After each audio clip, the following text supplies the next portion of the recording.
ఓం శ్రీ సాయిరామ్. సాయి గురుకులం కార్యక్రమానికి స్వాగతం.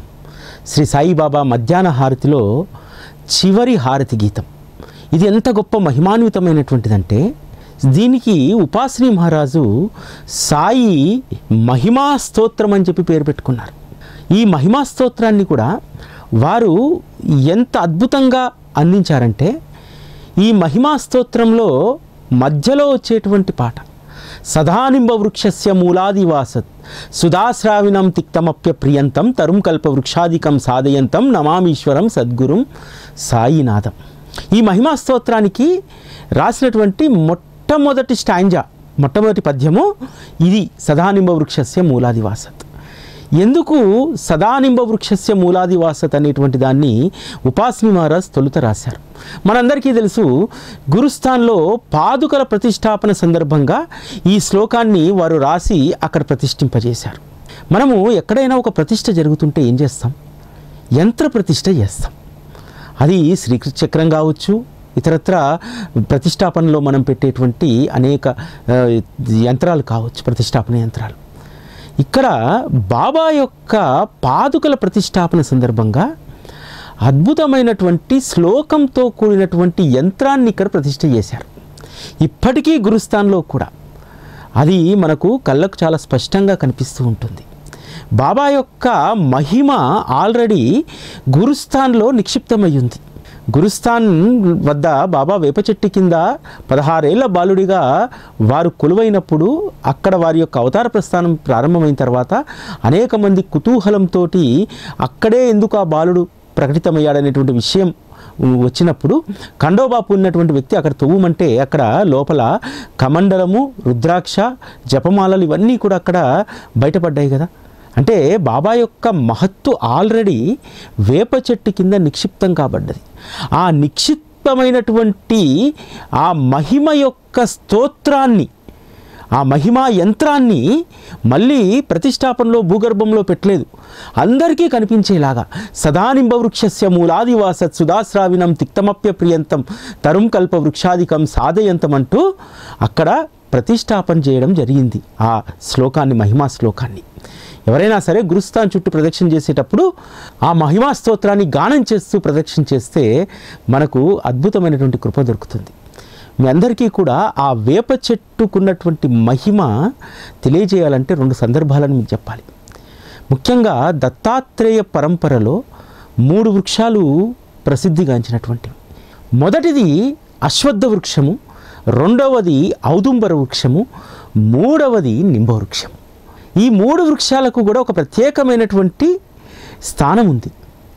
దత్తాత్రేయ పరంపరలో 2వ అవతారమైనటువంటి నృసింహ సరస్వతి స్వామి అశ్వత్థామ వృక్షం కింద కూర్చొని ఉండేటువంటి వారి సంగమం వద్ద ఆ అశ్వత్థ వృక్షం యొక్క మహిమను నృసింహ సరస్వతి స్వామి వారు ఏ విధంగా ప్రకటింపజేశారంటే, గంగుంబ అనేటువంటి 60 సంవత్సరాల వృద్ధురాలు, సంతానం లేదు. ఆ వృద్ధురాలు సంగమం దగ్గర నృసింహ సరస్వతి స్వామిని సేవించుకునేటువంటిది.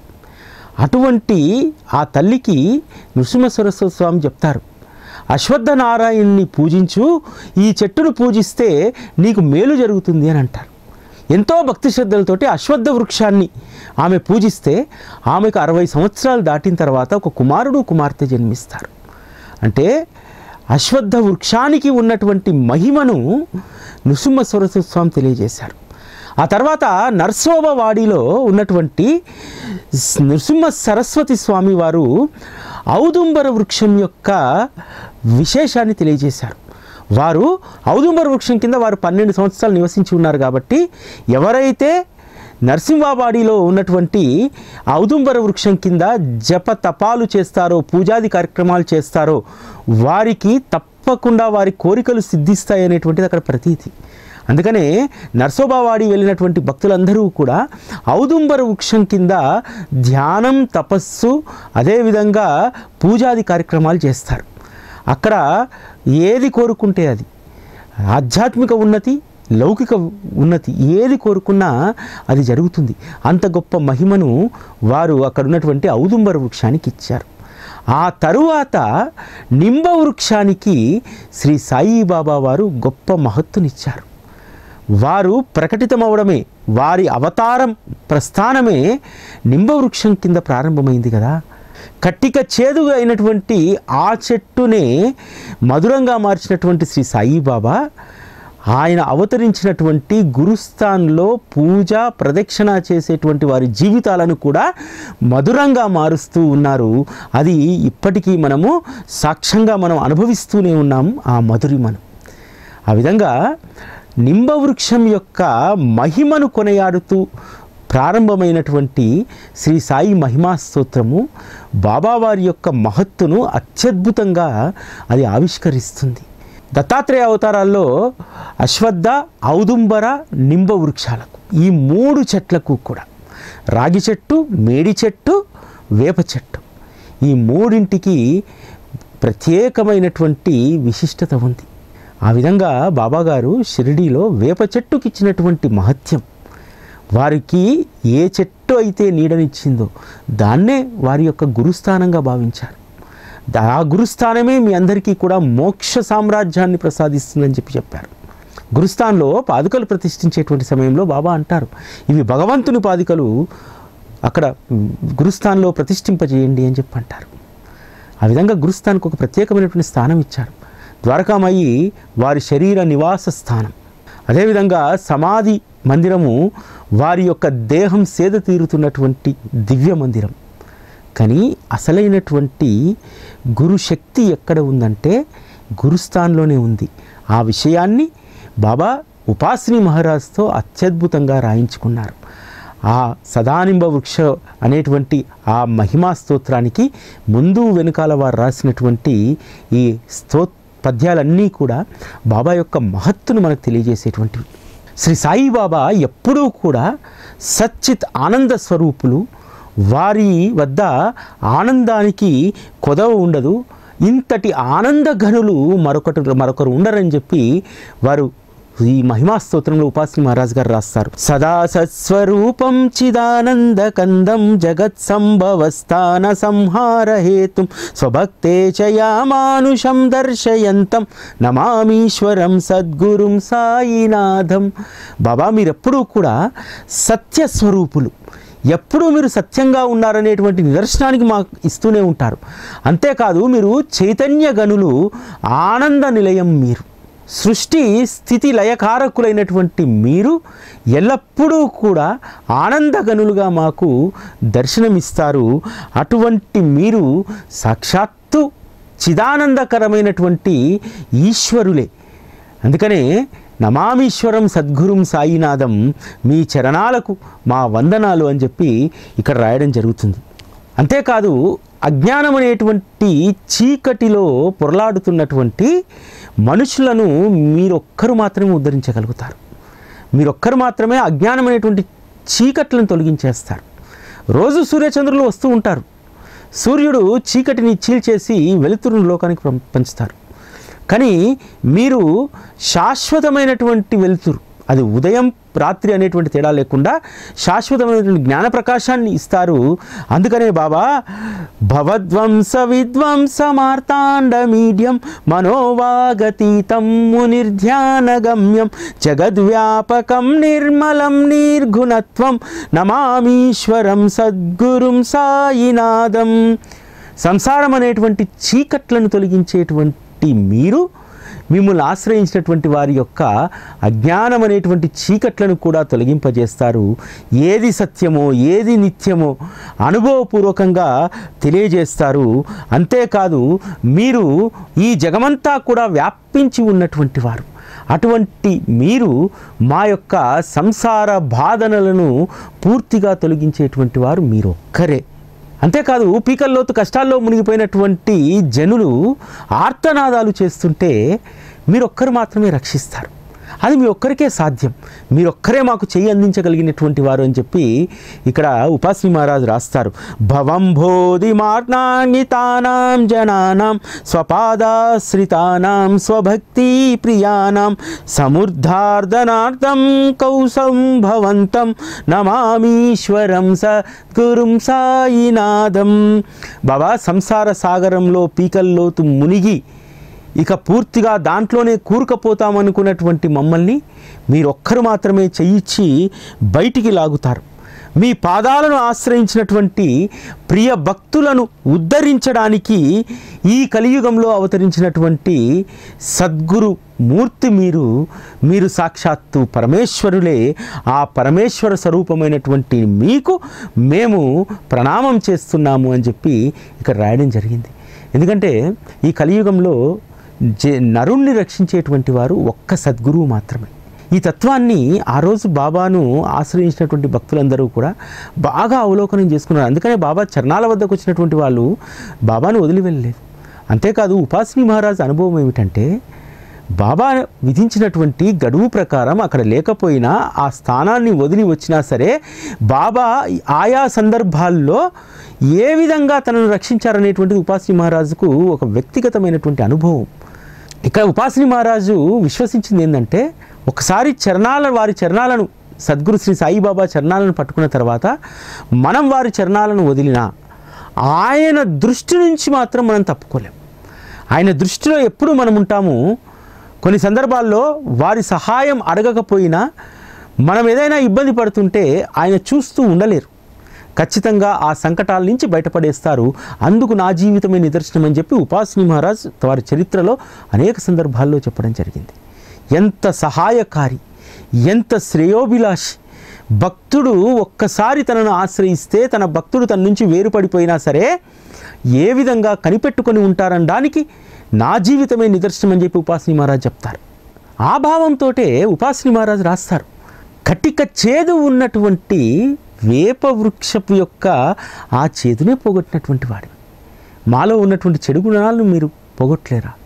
సదా నింబ వృక్షస్య మూలాధివాస సుధాస్రావినం తిక్తమప్యప్రియంతం తరుం కల్పవృక్షాధికం సాధయంతం నమామీశ్వరం సద్గురుం సాయినాథం. అంటే ఎల్లప్పుడూ వేప చెట్టు కింద నివసిస్తూ అప్రియమైనటువంటి ఆ చేదును తొలగించి ఆ వేప చెట్టుకు గొప్ప మహత్తునిచ్చారు. ఎటువంటి మహత్తునిచ్చారంటే, కటిక చేదు స్థానంలో అమృతం వంటి రసాన్ని అందించేటువంటి గొప్ప శక్తిని ఇచ్చారు. అందుకనే ఆ వేప వృక్షమే కల్పవృక్షంగా మారింది. ఈరోజు ఎవరైతే ఆ కల్పవృక్షం చుట్టూ, ఆ వేప చెట్టు చుట్టూ ప్రదక్షిణ చేస్తారు వారిని సదా మీరు రక్షిస్తూ ఉంటారు. మరి అటువంటి కల్పవృక్షం బాబా స్వయంగా అక్కడ అవతరించి దాని యొక్క స్వభావాన్నే మార్చేశారు. వేప చెట్టు అంటే దాని స్వభావం చేదు కలిగి ఉండాలి. ఆ చేదు కలిగినటువంటి దాని యొక్క స్వభావాన్నే మార్చివేశారు. మరి అటువంటి కల్పవృక్షంని పూజించేటువంటి వారికి, ఆ వేప చెట్టు కింద పూజాది ధూపదీపాలు వెలిగించేటువంటి వారికి ఏమి కలుగుతుంది? అదే విషయాన్ని ఉపాసిని మహారాజ్ ఇక్కడ రాస్తారు. సదా కల్పవృక్షస్య తస్యాధిమూలే భవద్భావబుద్ధ్యా సపర్యాది సేవం నృణాంక్రూరతన్ ముక్తి ప్రదంతం నమామీశ్వరం సద్గురుం సాయినాథం. ఎల్లప్పుడూ కూడా ఆ కల్పవృక్షం కిందనే బాబా నిలయమై ఉన్నారనేటువంటి భావనతోటి ఎవరైతే గురుస్థాన్లో పూజ దీపధూప నైవేద్యాలు సమర్పిస్తారో వారికి ముక్తిని ప్రసాదిస్తాడు ఆ ఈశ్వరుడు. ఆ ఈశ్వరుడే ఈ సాయినాథుడు. అందుకనే బాబా చెప్తారు కదా, మనము దేనిని కూడా మనం స్వయంగా గుర్తించలేం. అన్నీ సద్గురువే చెప్పాలి మనకు. ఎవరైతే గురుస్థాన్ వద్ద ప్రతి గురు శుక్రవారాలు గురుస్థాన్ను శుభ్రం చేసి అలికి ధూపాన్ని వేస్తారో వారి యొక్క కర్మలన్నీ తొలగిపోతాయని చెప్పాడు కదా. బాబా మార్గంలో చూడండి, ప్రతీదీ ఆయన చెప్పిందే. భక్తుడు ఏదో తనకిష్టం వచ్చినట్టు సద్గురువును కొలవడం కాదు. బాబా చెప్పినటువంటి మార్గంలో ఆ సద్గురువును మనం కొలుచుకోదలుచుకుంటే, సద్గురు సాయిబాబా చెప్పినటువంటి 3 మార్గాలు. ఒకటి, ఎప్పుడూ భగవంతుని నామస్మరణ. రెండవది, ఎప్పుడూ కూడా ఆయన చరిత్రను మననం చేయండి, శ్రవణం చేయండి అని చెప్పారు. మూడవది, సద్గురువు తప్ప నన్ను రక్షించేవారు ఇంకెవరూ లేరనేటువంటి అచంచలమైనటువంటి విశ్వాసాన్ని కలిగి ఉండాలి. ఈ 3 ప్రధానం. ఈ 3 చేస్తే చాలు. బాబా మార్గంలో మనం సకలం చేసినట్టే. ఎందుకంటే బాబా చేసేటువంటి లీలలు అద్భుతమైనటువంటివి. ఆయన ఏ విధంగా ఏ లీల చేస్తాడు, ఏ మార్గం నుంచి వచ్చి మనల్ని మనం ఉన్నటువంటి సంకటాల నుంచి బయటపడేస్తారు, అది ఎవరం కూడా మనం గుర్తించలేనటువంటిది. మనం అస్సలు కూడా ఎక్కడా కూడా దాన్ని అంచనా వేయలేం. అందుకని ఉపాసిని మహారాజ్ ఇక్కడ రాస్తారు, అనేకాశ్రుతా తర్కలీలా విలాసై సమావిష్కృతేష సహస్ర ప్రభావం అహం భావహీనం ప్రసన్నాత్మభావం నమామీశ్వరం సద్గురుం సాయినాథం.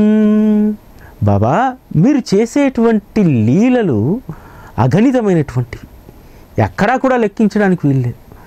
అంతేకాదు అవి మా అంచనాలకు అందనటువంటివి. అయినా సరే ఇన్ని లీలలు చేసి మమ్మల్ని మురిపించినటువంటి మీకు ఇంతైనా కూడా అహంభావం లేదే. అహంభావహీనంతో, అహంభావం లేనటువంటి ప్రసన్నాత్మకమైనటువంటి రూపంలో మాకు దర్శనమిచ్చి మమ్మల్ని ఎప్పుడూ కూడా మీరు ముగ్ధుల్ని చేస్తూ ఉంటారు. రోజు రోజుకు మీ పట్ల ప్రేమ విశ్వాసాలను మాలో పెంపొందింపజేస్తూ ఉంటారు. వాటికి అవధులు లేనటువంటి ప్రేమ విశ్వాసాలు మాలో రెట్టింపు చేస్తూ ఉంటారని చెప్పి ఇక్కడ రాయడం జరిగింది. సాధారణమైనటువంటి జనులకు మాత్రమే కాదు, అనేక మంది సత్పురుషులకు మీరు విశ్రాంతిధామం. అనేక మంది మీ వద్ద శాంతిని పొందడానికి మీ దగ్గరికి వస్తారు. అంతెందుకు, మనం శ్రీ సాయి సచ్చరితలో చెబుతాం కదా, సోమదేవస్వామి హరిద్వార్లో ఉన్నాడు, హిమాలయాల్లో తపస్సు చేసుకుని అంతటా తిరిగి వచ్చాడు. కానీ ఒక్కసారి వచ్చి ద్వారకామయిలో బాబాను దర్శించగానే ఇదే తనకు అసలైనటువంటి విశ్రాంతి స్థానం, తన గురువు చెప్పినటువంటి మాటలు గుర్తుకొస్తాయి. నీ మనస్సు ఎక్కడైతే స్థిరపడుతుందో అదే నీ యొక్క విశ్రాంతి స్థానం అన్నారు. ద్వారకామయిలో బాబాను చూసిన తర్వాత తన మనస్సు న్యూట్రలైజ్ అవుతుంది. ఇదే తనకు విశ్రాంతి స్థానం అనుకుంటాడు. కానీ బాబా ఆశీర్వదించి పంపిస్తాడు, వెళ్ళు మీ సాధనను హిమాలయాల్లో కొనసాగించండి అని చెప్పి. అంటే అనేక మంది సత్పురుషులకు, సాధకులకు బాబాయే విశ్రాంతిధామం అనేటువంటి విషయాన్ని ఇక్కడ రాస్తారు. సతాం విశ్వరామావమేవాభిరామం సదా సజ్జనై సంసుతం సన్నమద్మిన్ జనామోదదం భక్తభద్రాప్రదంతం నమామీశ్వరం సద్గురుం సాయినాథం. సత్పురుషులకు విశ్రాంతినిచ్చేటువంటి ఆనందమైనటువంటి ఆరామం మీ యొక్క సన్నిధి. వారికి ఎనలేనటువంటి సుఖాన్ని, శాంతిని మీరు కలిగిస్తారు. అంతేకాదు మీరు ఎల్లప్పుడూ కూడా సజ్జనులతోటి స్తుతించబడతారు. అటువంటి ఆనంద స్వరూపమైనటువంటి మీరు భక్తులకు ఎప్పుడూ కూడా శుభాలను ప్రసాదిస్తూ ఉంటారు.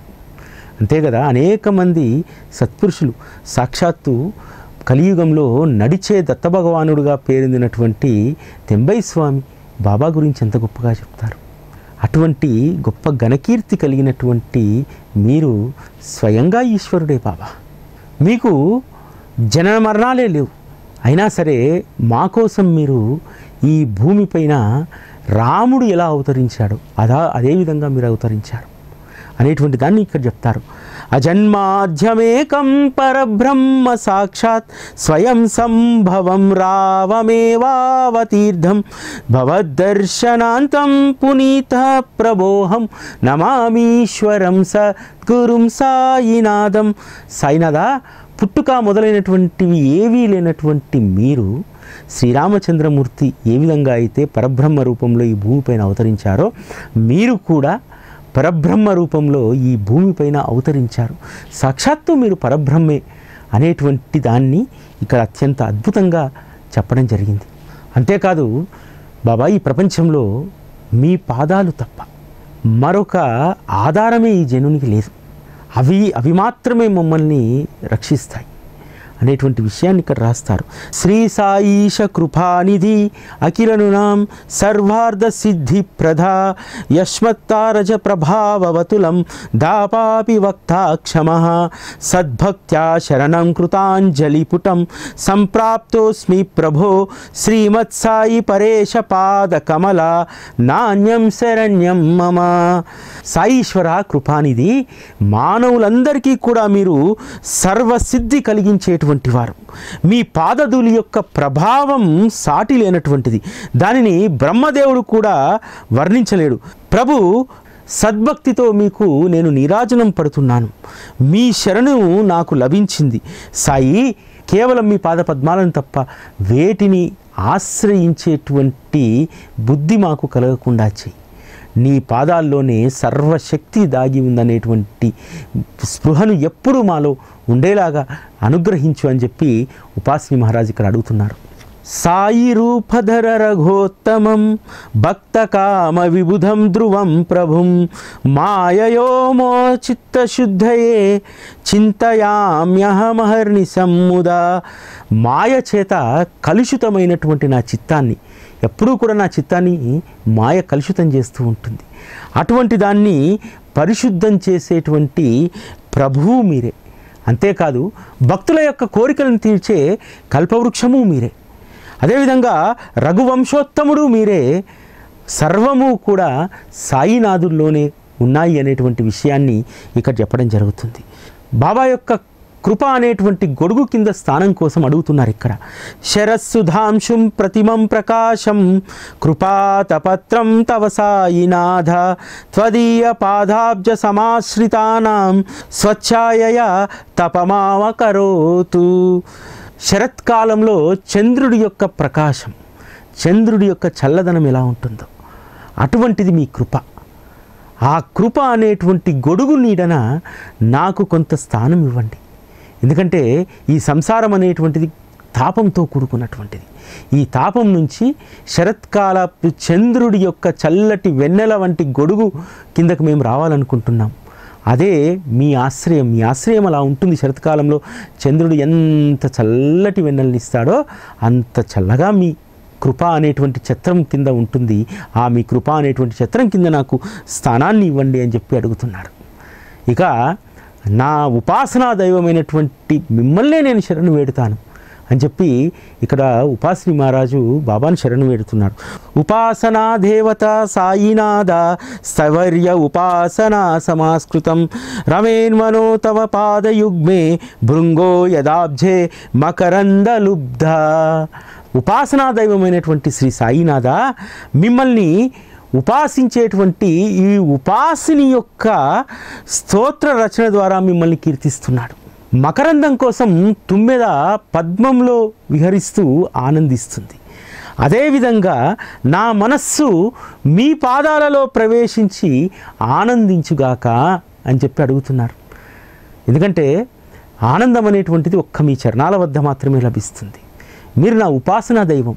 అటువంటి ఉపాసనా దైవాన్ని ఈ స్తోత్ర రచన ద్వారా ఉపాసిని మహారాజు ఒకే ఒక వినతి చేస్తున్నారు. నేను మీ పాదాలలో భ్రమించి ఆనందంగా ఉండేటువంటి ఆ వరాన్ని కలిగించండి అని చెప్పి అడుగుతున్నారు. అంతేకాదు అనేక జన్మలుగా మనం సంపాదించుకున్నటువంటి పాప ప్రక్షాళనకు ఒక్క బాబా పాదాలు మాత్రమే దిక్కని చెప్పి ఇక్కడ రాస్తున్నారు. అనేక జన్మార్జిత పాప సంక్షయో భవేద్ భవత్పాద సరోజ దర్శన క్షమస్వ సర్వాపరాధ పుంకజాన్ ప్రసీద సాయి సద్గురో దయానిదే. ఓ సాయి సద్గురు దయానిధి, అనేక జన్మల్లో ఆర్జించినటువంటి పాపాలన్నీ కూడా మీ పాద సరోజ దర్శనం ద్వారా అవి తొలగిపోతాయి. మా అవరోధాలన్నింటినీ కూడా దయతో క్షమించి మమ్మల్ని పునీతులను చేయమని చెప్పి ఇక్కడ ఉపాసిని మహారాజ్ అడిగారు. అంతేకాదు సాయినాథుడి యొక్క పూర్ణ చరణాలు హృదయంలో స్థాపించుకుంటే ఎలా ఉంటాయి? శ్రీ సాయినాథ చరణామృత పూర్ణ చిత్త సత్పాద సేవ నరత సత్సంస భక్త్య సంసార జన్మ దురిదౌద్ధ విసర్గితాసే కౌసల్యధామ పరమం సమవాంతి వంతి. సాయినాథ, మీ చరణామృతంతో నిండినటువంటి హృదయాలు భక్తిలో నిరంతరం మీ భక్తిలో రమిస్తూ ఉంటాయి. అంతేకాదు ఎప్పుడూ కూడా మీ చరణామృతాన్ని సేవించేటువంటి మాకు సకల శుభాలను అనుగ్రహించండి. సంసారం వల్ల కలిగినటువంటి పాప సమూహాలన్నింటినీ కూడా మీరు తొలగించండి అని చెప్పి ఉపాసిని మహారాజ్ అడుగుతున్నారు. అంతేకాదు ఈ స్తోత్రాన్ని, సాయి మహిమా స్తోత్రాన్ని ఎవరైతే పఠిస్తారో వారి బాధలన్నీ తీర్చు అని చెప్పి ఉపాసిని మహారాజ్ ఇక్కడ వినతి చేస్తున్నారు. స్తోత్రమే తత్పదేదక్య యో నరస్పాదసన సద్గురో సాయినాథస్య కృపాపాత్రం భవే ధ్రువం. ఈ ఏ నరుడైతే ఈ స్తోత్రాన్ని భక్తితో తన్మయత్వంతో పాడుకుంటాడో సద్గురు అయినటువంటి సాయినాథుడి యొక్క కృపకు వారు పాత్రులవుతారు. ఆ విధంగా మనందరం కూడా ఈ సాయినాథ మహిమా స్తోత్ర పఠనం ద్వారా, దాన్ని పాడుకోవడం ద్వారా మనం బాబా కృపకు పరిపూర్ణంగా పాత్రులమవుతాము. ఇది ఈరోజు సాయి గురుకులం. రేపటి కార్యక్రమంలో కలుసుకుందాం. అప్పటి వరకు సెలవు.